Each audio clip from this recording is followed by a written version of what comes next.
Assalamualaikum warahmatullahi wabarakatuh. Saya Asaful Khair. Saya akan menjelaskan tentang PKMKJ, tentang proposal kreativitas mahasiswa program landslide Sirine peringatan ketika terjadi longsor di daerah bantaran sungai.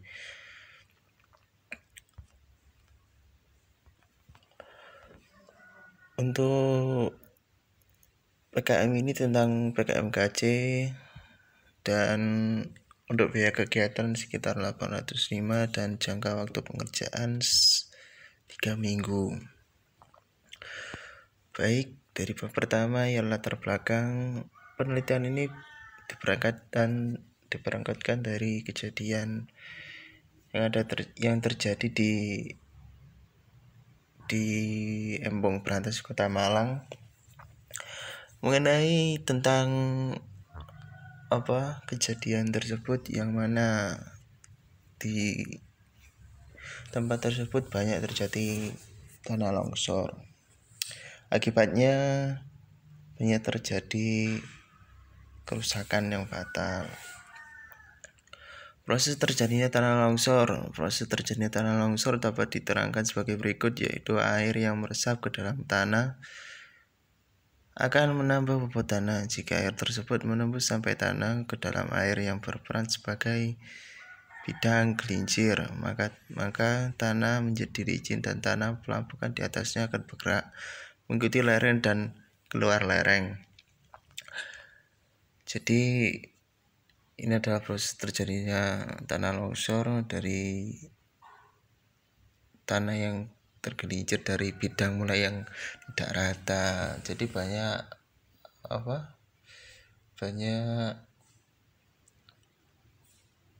ada banyak poin yang harus dimengerti sebenarnya.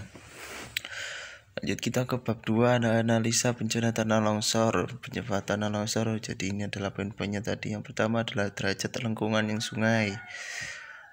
Merupakan faktor yang berkaitan dengan penggerusan tebing sungai yang akan berpengaruh pada kerawanan longsor tebing sungai. Yang kedua ialah penggunaan lahan, merupakan salah satu faktor yang mempengaruhi pada kerawatan longsor tebing sungai. Penggunaan lahan yang terdiri dari lahan terbangun akan memiliki kerawanan longsor tebing sungai yang lebih tinggi jika dibandingkan lahan yang bervegetasi.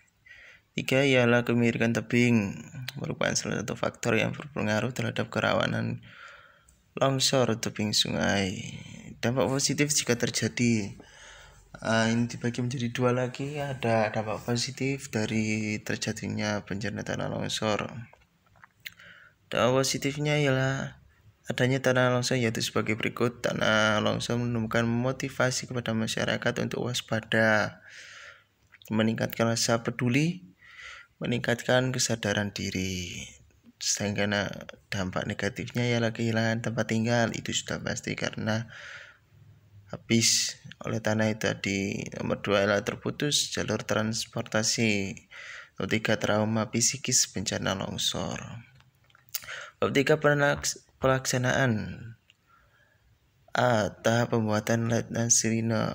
Pada dasarnya rencana ini desain sangat simpel. Harapannya agar masyarakat mudah memahami fungsi alat ini, juga mudah menerapkan pada lingkungannya, mengingat ekonomi di masa pandemi sekarang cukup sulit ya. Jadi gambar pertama menjelaskan tentang komponen, mulai dari solar panel yang akan menyerap energi dari panas matahari dan didistribusikan oleh controller menuju ke baterai. Akumulator aki sebagai penyimpanan arus didistribusikan oleh controller ke lempeng tembaga dari aki kutub main yang langsung disambungkan ke sirine untuk kutub plus ke lempeng tembaga yang sudah diberi isolator yang direkatkan ke tali tambang. Lalu dari tambang dilewatkan secara selang untuk melindungi adanya gesekan kecil dari tanah yang sudah ditanamkan. Jadi nanti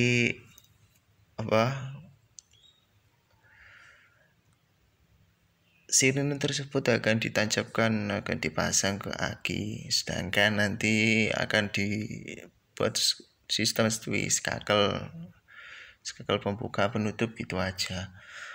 Untuk sistem mainnya dari situ sistem skakel itu tadi disekat tengahnya nanti sekat dikasih kardus atau apa, nanti dikasih tali ditanamkan, dibumikan sekitar berapa meter gitu aja. Nanti ada pergerakan tanah, bisa gerak talinya, ada tarikan gitu, nanti bisa lepas. Untuk menjaga dari gesekan kecil, maka dari itu dipasanglah selang tadi. Untuk memicu berbunyinya sirinya, tali yang sudah tertanam akan tertarik jika terjadi bencana longsor. Isolator akan lepas dan kedua lempeng tembaga kutub plus menempel dan terjadi bunyi sirine yang akan menjadi tanda adanya bencana longsor. Jadi begitu. Untuk bab 4 ialah biaya dan jadwal kegiatan. Total 805. Sebenarnya ini masih bisa diakumulasi lagi lebih kecil. Untuk penggunaan barang-barang bekas lebih simpel juga. Jadwal kegiatan minggu pertama, perizinan tempat, penyiapan barang, pembuatan barang. Minggu kedua dan minggu ketiga adalah pengujian dan analisa hasil dari barang tersebut. Sekian dari saya. Assalamualaikum warahmatullahi wabarakatuh.